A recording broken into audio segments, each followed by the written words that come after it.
दोस्तों, जब भी कोई इंसान शेयर मार्केट में इन्वेस्ट करने की सोचता है तो उसके सामने सबसे पहले दो शब्द आकर खड़े हो जाते हैं, इन्वेस्टिंग और ट्रेडिंग, जिन्हें देखकर लोग अक्सर कंफ्यूज हो जाते हैं। ज़्यादातर बिगिनर को ये समझ में नहीं आता कि वो क्या करें, ट्रेडिंग करें या इन्वेस्टिंग। वे कभी खुद इनमें डिफरेंस नहीं कर पाते और अलग अलग लोगों की एडवाइस उनके अंदर कंफ्यूजन क्रिएट करने लगती है। स्टार्टिंग में कोई उन्हें ट्रेडिंग करने को कहता है तो कोई इन्वेस्टिंग। अक्सर वे लोगों के एडवाइस से प्रेरित होकर गलत डिसीजन ले लेते हैं। तो आज के इस वीडियो में हम इसी साइकोलॉजी के बारे में जानेंगे और साथ ही साथ इस बारे में भी चर्चा करेंगे कि ट्रेडिंग और इन्वेस्टिंग में क्या डिफरेंस होता है और आपके लिए इन दोनों से क्या बेहतर है और क्या अच्छा ऑप्शन है। आइए जानते हैं सबसे पहले ट्रेडिंग के बारे में कि आखिर ट्रेडिंग है क्या। दरअसल आप जब भी शेयर मार्केट में किसी भी शेयर को खरीदते हो और उसे बेच या खरीदने के लिए आपके पास एक दिन से ज़्यादा का समय नहीं होता है, यानी कि मार्केट में आपको उस शेयर को उसी दिन खरीदना है और उसी दिन बेचना है। इसी कोशिश को शेयर मार्केट में ट्रेडिंग कहते हैं। ट्रेडिंग के बहुत सारे टाइप्स भी होते हैं, जैसे डे ट्रेडिंग जिसमें शेयर को खरीदकर उसी दिन बेचना होता है। दूसरा है स्कैल्पिंग ट्रेडिंग, ये भी डे ट्रेडिंग का ही होता है लेकिन इसमें बाइंग और सेलिंग की प्रोसेस एक दिन में कई बार कर सकते हैं। इन दोनों के अलावा swing trading, momentum trading, position trading, option trading, ये सब भी ट्रेडिंग के ही टाइप हैं। अब आते हैं इन्वेस्टिंग पर। आखिर ये इन्वेस्टिंग क्या है। जब भी कोई व्यक्ति स्टॉक मार्केट में शेयर खरीदता है और वो उसे ट्रेडिंग की तरह ही एक दिन में ना बेचकर काफ़ी लंबे समय तक होल्ड करता है, और जब उसे उस शेयर की प्राइस बढ़ती हुई दिखाई देती है और उसे लगता है कि वो प्रॉफिट अर्न कर सकता है, तब फिर वो शेयर को सेल कर देता है। यानी कि इन्वेस्टिंग में ट्रेडिंग की तरह टाइम की बाउंडेशन नहीं है। आप अपने शेयर को जब तक चाहे होल्ड कर सकते हैं और जब आपको लगे कि अब आपको अच्छा रिटर्न मिल सकता है तो आप अपने शेयर को सेल कर सकते हैं। इन्वेस्टिंग असल में दो तरह की होती है, एक होती है वैल्यू इन्वेस्टिंग, दूसरी होती है ग्रोथ इन्वेस्टिंग। वैल्यू इन्वेस्टिंग वो होती है जिसमें इन्वेस्टर मार्केट का एनालाइज करते हुए ये देखते हैं कि किस कंपनी का शेयर हाल के दिनों में डाउन जा रहा है, तो वे ऐसा मौका देखकर वे उस कंपनी का शेयर खरीद लेते हैं, क्योंकि उन्हें ये पता है कि जब भी लॉन्ग टर्म में इस कंपनी का प्राइस बढ़ेगा तो उन्हें रिटर्न में बहुत सारा प्रॉफिट मिलेगा।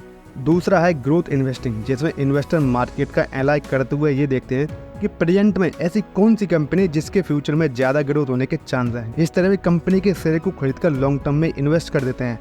अब ये तो हमने जाना कि ट्रेडिंग और इन्वेस्टिंग क्या होती है, लेकिन अब बात आती है कि इन दोनों में क्या डिफरेंस है।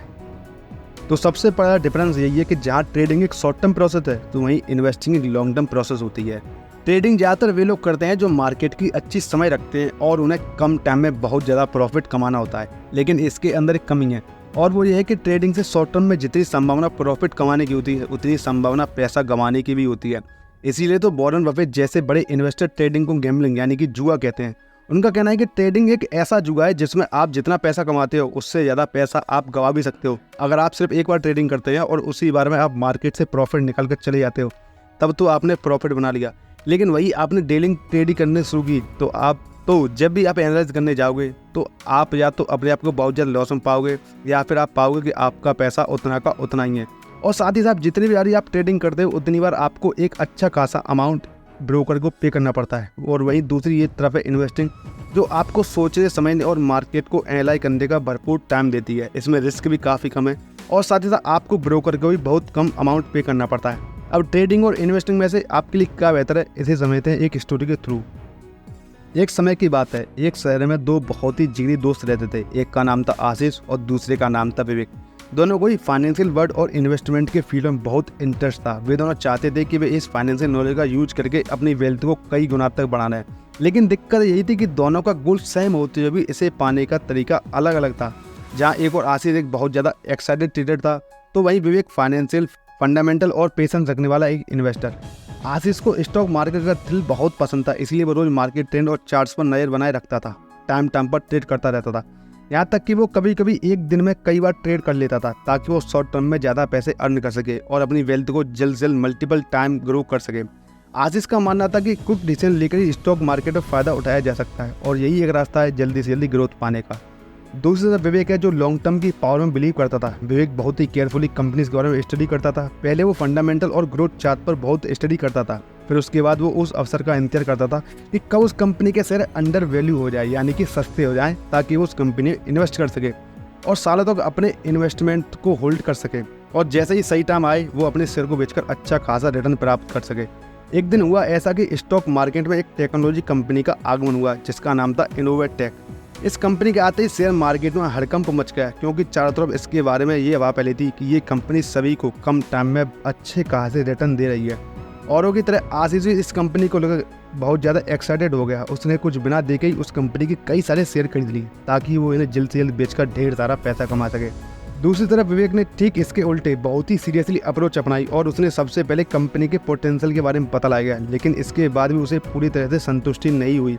उसने डिसीजन किया कि वो कंपनी के बारे में अच्छी तरह रिसर्च करने के बाद ही उसमें इन्वेस्ट करेगा।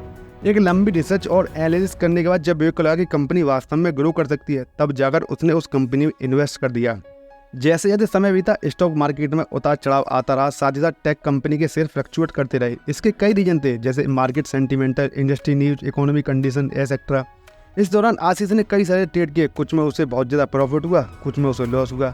अब उसके लिए चुनौती बन चुकी थी वो रोज कैसे मार्केट और कंपनी से रिलेटेड प्रेडिक्शन करता रहे, वो भी एकदम सही। विवेक इस दौरान समय से अपना काम करता रहा। उसने भी कंपनी और मार्केट के शॉर्ट टर्म फ्लक्चुएट देखे, लेकिन उसने लगाए हुए पैसे को वापस लेने का डिसीजन कभी नहीं लिया। विवेक को यह समझ आ चुका था कि इनोवेटेक जैसी कंपनी से वो रिटर्न कमाने का मतलब है कि लॉन्ग टर्म इन्वेस्टमेंट। इसी वजह से उसने अपने शेयर को होल्ड करके रखा। वो ये अच्छी तरह समझ चुका था कि कंपनी की ग्रोथ लॉन्ग टर्म में दिखाई देती है, ना कि डेली बेसिस पर। सप्ताह महीनों बदल गए और महीनों सालों में इनोवेटेक ग्रो करता रहा और मार्केट में अपनी प्रेजेंट को एक्सप्लॉइट करते हुए उसने अपनी स्थिति को मजबूत बना लिया। कंपनी के शेयर की वैल्यू भी लगातार बढ़ती रही, जिससे विवेक जैसे लॉन्ग टर्म इन्वेस्टर को बहुत ज़्यादा प्रॉफिट हुआ। उसके इन्वेस्टमेंट ने कंपाउंडिंग की ग्रोथ भी देखी। साथ ही साथ कंपनी की ओर से विवेक को डिविडेंड भी प्राप्त हुए, जिन्होंने उसके रिटर्न को और बढ़ा दिया। दूसरी तरफ आशीष की ट्रेडिंग का रिजल्ट बिल्कुल अलग था। उसने इतने सालों में कुछ ट्रेड ऐसे लिए थे जिससे उसे प्रॉफिट हुआ, तो कुछ ट्रेड ऐसे भी हुए जिनसे उसे लॉसेस हुआ। वो अक्सर मार्केट में बने रहने का प्रेशर और अपने गलत डिसीजन की वजह से लॉस ही झेलता रहा। साथ ही डेली के मार्केट फ्लक्चुएट प्रेशर और लॉस ने उसकी मेंटल हेल्थ को बुरी तरह से प्रभावित कर दिया था। उसका ज़्यादातर टाइम और एनर्जी ट्रेडिंग में ऐसे ही वेस्ट हो गया और यही कारण है कि बड़े से बड़े एक्सपर्ट यही सलाह देते हैं कि ट्रेडिंग के झमेले से दूर रहकर लॉन्ग टर्म के लिए इन्वेस्टिंग ही सबसे बेहतर ऑप्शन है। अगर हम इंडिया की बात करें तो लोग राकेश झुंझुनवाला और विजय केडिया के ट्रेडिंग स्टोरी सुनकर ट्रेडिंग करना स्टार्ट कर देते हैं, जबकि लाखों स्टोरीज ऐसी है जहाँ पर ट्रेडिंग में लोगों ने अपना सारा पैसा डुबा दिया है।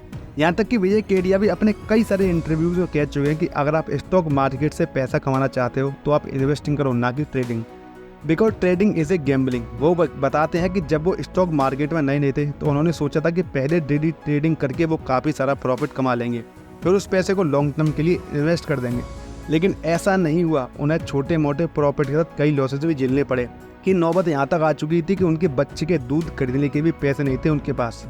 इतनी सारी प्रॉब्लम का सामना करने के बाद विजय केडिया ने अपना रुख बदला और ट्रेडिंग छोड़कर इन्वेस्टिंग पर अपना पूरा फोकस लगाया। हालांकि इन सब के बाद ये बात आपके ऊपर पूरी तरह से डिपेंड है कि आप क्या करना चाहते हो, ट्रेडिंग या फिर इन्वेस्टिंग। ये सब एग्जाम्पल आपके सामने है, आप दोनों के बारे में जरूर लेसन ले सकते हैं। एक्सपर्ट्स की माने तो आप नए इन्वेस्टर हैं, यानी कि बिगिनर है, तो सबसे पहले आपको इन्वेस्टमेंट की ओर अपना रुख रखना चाहिए।